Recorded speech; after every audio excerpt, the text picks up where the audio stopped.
Hey, have you ever been told that debt is this terrifying monster you should run away from? I used to think the same, that any kind of debt was a trap. But the truth, it's way more complicated than that, and believing those myths might actually be holding you back today.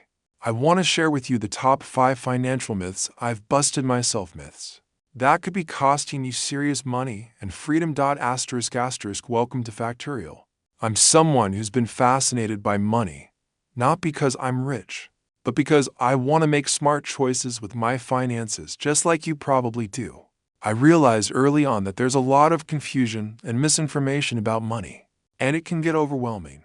So, I decided to dig deep and figure out what's really true, so I can share it with you in the clearest way possible. Let me be honest. I used to fear debt like it was a monster under the bed. The idea of owing money scared me so much that I avoided any kind of loan, credit card, or borrowing. But then I started learning that not all debt is bad. There's a big difference between good debt and bad debt. Good debt is like a tool. It can help you build your future.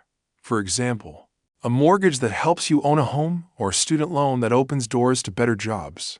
Bad debt, on the other hand, is debt that drains you, like high-interest credit cards or loans you take to buy things that lose value quickly, like fancy gadgets or cars that depreciate fast. When I took out a small loan to invest in my education, I realized that was a good kind of debt. It helped me increase my earning power over time. On the other hand, I've seen friends struggle with credit card debt from impulsive purchases. Here's a fact I found fascinating. Around 65% of Americans carry some kind of debt. According to the Federal Reserve, the key isn't to avoid debt completely, but to manage it wisely.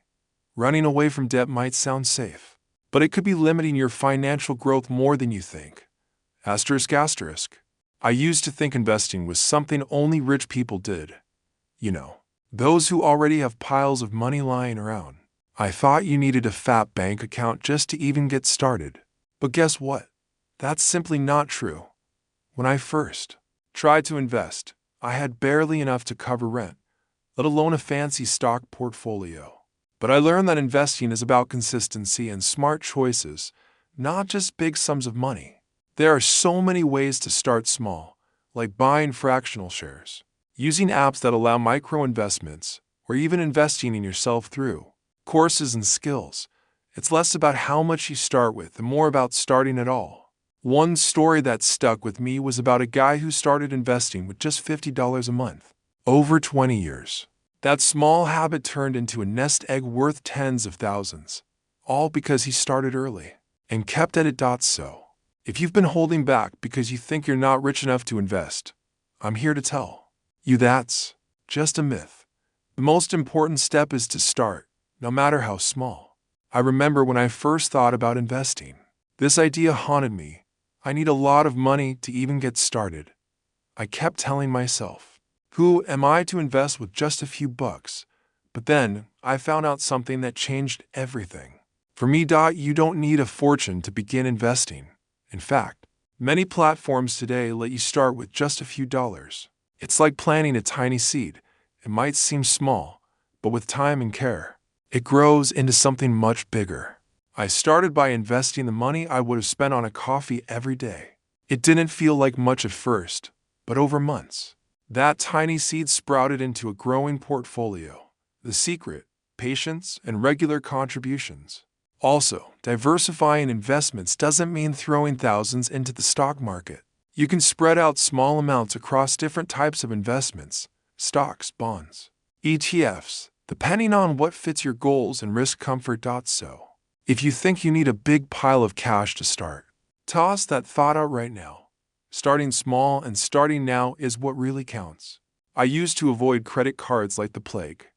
I'd heard so many horror stories about debt, high interest, and financial ruin that I was convinced credit cards were evil. But after some research and experience, I realized credit cards can actually be powerful tools if you use them right. Credit cards, when managed responsibly, can help build your credit score, provide fraud protection, and even earn rewards or cashback. I started paying off my balance in full every month, and it actually helped me qualify for better loans and better interest rates later on. Of course, This requires discipline. If you let balances grow, the high interest rates can quickly become a nightmare. But when used wisely, credit cards are more friend than foe. So don't write them off completely. Learn to use them to your advantage. And they can be a key part of your financial toolkit.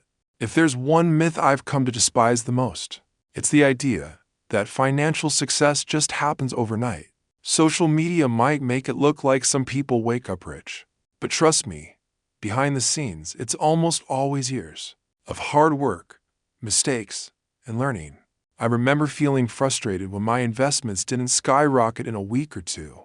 But over time, I saw that steady progress, little wins adding up every month, is what really builds lasting wealth. Success is a journey, not a sprint. It takes patience, discipline, and often a lot of trial and error. So don't fall for the trap of instant gratification. Focus on the long game, and your future self will thank you. So, those were the top 5 financial myths that I busted from my own experience, and I hope they help you see money in a clearer, smarter way. Remember, not all debt is bad. Investing is for everyone. You don't need a fortune to start. Credit cards can be your ally if used well, and financial success takes time. If you found this helpful, drop a comment below sharing which myth surprised you the most. And don't forget to like this video and subscribe to Factorial for more honest, original insights about money. Thanks for watching, and I'll see you in the next video.